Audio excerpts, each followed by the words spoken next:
एक वक्त का किस्सा है। एक गांव में दो दोस्त रहते थे। एक दोस्त बिट्टू खूब मेहनत करके खेती बाड़ी करता था, जबकि दूसरा दोस्त मीठा दरख्त के नीचे सोता रहता था और शाम होते ही उसकी आंख खुल जाती थी। क्या मस्त नींद थी, मजा आ गया सोकर। चलो अब अपने कपड़ों पर मिट्टी लगाता हूँ ताकि जमींदार को लगे कि मैंने खूब मेहनत की है। फिर मीठा अपने कपड़ों पर मिट्टी लगाकर बिट्टू के पास आ जाता है। वाह मीठे, लगता है आज तुमने बहुत मेहनत की है। अबे यार, मैं मेहनत क्यों करूं? मैं तो सारा दिन सोता रहा हूँ। पर मीठे, ये कपड़ों पर मिट्टी कैसे लग गई? बिट्टू, ये तो मैं जानबूझकर कपड़ों पर मिट्टी लगाकर आया हूँ ताकि जमींदार को लगे कि मैंने बहुत मेहनत की है। मीठे, ये तो गलत बात है। हमें मेहनत करके हलाल पैसे कमाने चाहिए। चुप कर बे मोटे गेंडे, अपनी ईमानदारी अपने पास रख। इतने में जमींदार आ जाता है और वो कहता है, मीठे, तुम्हारे कपड़े देखकर तो लग रहा है तुमने बहुत मेहनत की है। बिट्टू, तुम भी मीठे की तरह मेहनत किया करो। जी जमींदार साहब, मैं तो बिट्टू को कहता हूँ कि इंसान को मेहनत करके कमाना चाहिए। मीठे की ये बातें सुनकर बिट्टू उदास हो जाता है। पर जमींदार साहब, मैं तो खूब मेहनत करता हूँ। लेकिन बिट्टू, तुम्हारे कपड़े देखकर तो ऐसा नहीं लग रहा। अच्छा, तुम दोनों का आज से काम खत्म हो गया है। मीठे की मेहनत देखकर इसे 20,000 रूपए और बिट्टू की मेहनत देखकर इसे 10,000 मिलेंगे। फिर मीठा और बिट्टू अपनी मजदूरी लेकर वहाँ से चले जाते हैं। फिर मीठा नसीबों को सारी बातें बताता है। वाह मीठे,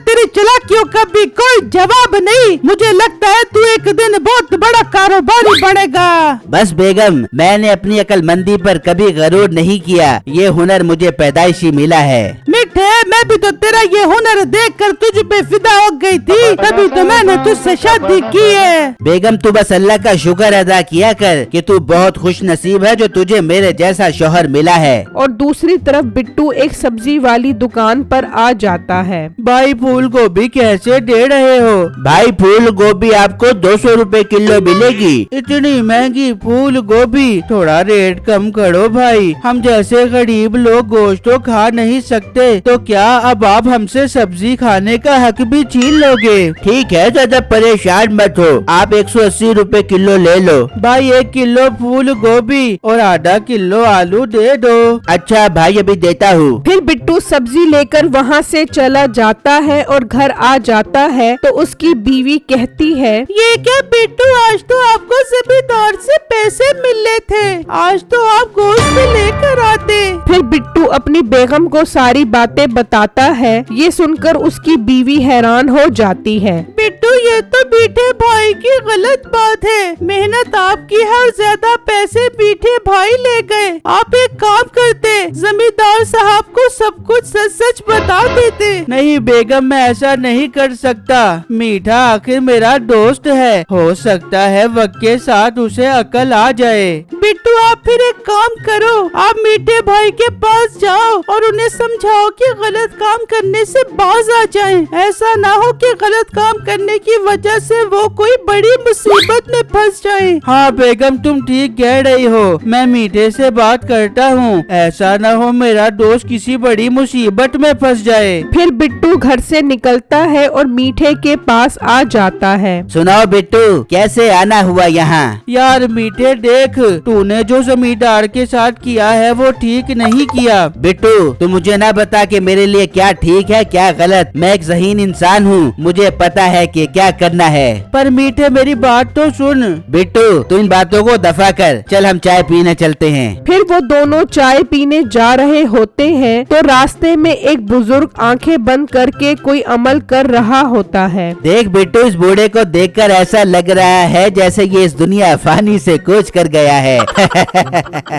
नहीं मीठे, किसी बुजुर्ग का ऐसे मजाक नहीं उड़ाना चाहिए। ये बाबा जी लगता है कोई अमल कर रहे हैं। इतने में वो बुजुर्ग अपनी आंखें खोल लेता है। बेटा, तुम दोनों में से मेरा मजाक कौन उड़ा रहा था? बाबा जी, ये मेरा दोस्त बिट्टू आपका मजाक उड़ा रहा था। मैंने इसे कहा कि बुजुर्गों की इज्जत करनी चाहिए, पर इसे ये बात कौन समझाए। नहीं बाबा जी, हम दोनों आपका मजाक नहीं उड़ा रहे थे। ये लड़का कितना अच्छा है, मुझे सब पता है कौन मेरा मजाक उड़ा रहा था, लेकिन ये अपने दोस्त की फिर भी साइड ले रहा है। अच्छा बेटा, तुम दोनों को एक बात कहनी है। जी बाबा जी, बोलो क्या कहना है। बेटा, मैं कमल कर रहा था, वो मुकम्मल हो गया है। तुम्हारी दोस्ती देखकर तुम्हें कुछ देने को दिल कर रहा है। हाँ बुजुर्गों, दे दो हमें, वैसे भी मुझे अच्छी अच्छी चीजें लेना बहुत पसंद है। बेटा, मैं तुम दोनों में से एक को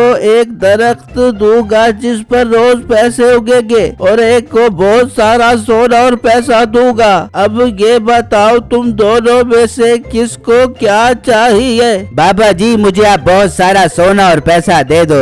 बाबा जी, मेरा दोस्त अगर इसी में खुश है तो आप मुझे दरख्त ही दे दो। ठीक है बेटा, तुम दोनों घर जाओ। जब तुम घर पहुंचोगे तो सब वही होगा। फिर बिट्टू और मीठा खुशी खुशी वहाँ से चले जाते हैं, और जब मीठा घर पहुँचता है तो नसीबो सोने पर बैठी होती है। मीठे, हम अमीर हो गए, ये देख कितना सारा सोना और पैसा आ गया। मीठे, ये जादू कैसे हो गया? फिर मीठा नसीबो को सारी बातें बताता है। मीठे, ये तो कमाल हो गया। चल इसी खुशी में किसी होटल पर जाकर पार्टी करते हैं। बेगम, पर ये सारा सोना और पैसा कमरे में तो रख दें। फिर वो सारा सोना और पैसा कमरे में रख देते हैं और होटल जाने के लिए घर से निकलते हैं। और दूसरी तरफ बिट्टू और उसकी बेगम पैसे वाले दरख्त को देखकर खुश हो रहे होते हैं। बेगम, ये तो कमाल हो गया। हम एक काम करते हैं, इस दरख्त से अपनी जरूरत का पैसा लेकर बाकी पैसा गरीबों में बांट देते हैं। इस तरह गरीबों की भी मदद हो जाएगी। हाँ बिट्टू जी, आप ठीक कह रहे हो।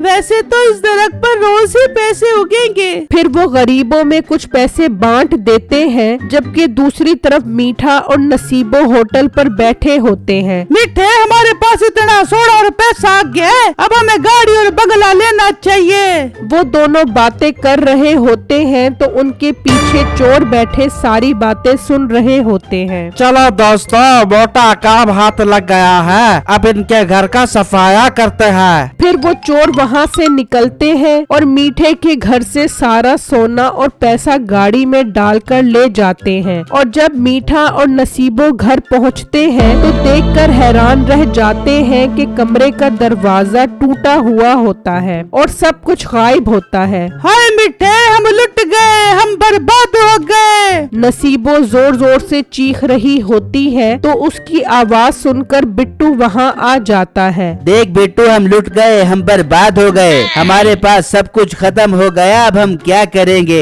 मीठे, मुझे यही डर था कि तेरी बेईमानी की सजा तुझे जरूर मिलेगी। बिट्टू मेरे दोस्त, मुझे अपनी गलती का एहसास हो गया है, पर अब क्या फायदा, अब तो सब खत्म हो गया है। मीठे, तू परेशान मत हो, मैं तुझे पैसा देता हूँ। तू कोई दुकान बना और हलाल की रोजी कमा। हलाल के काम में बहुत बरकत होती है। हाँ बिट्टू, अब मैं मेहनत करके हलाल रोजी कमाऊंगा। बिट्टू भाई, आपका बहुत बहुत शुक्रिया।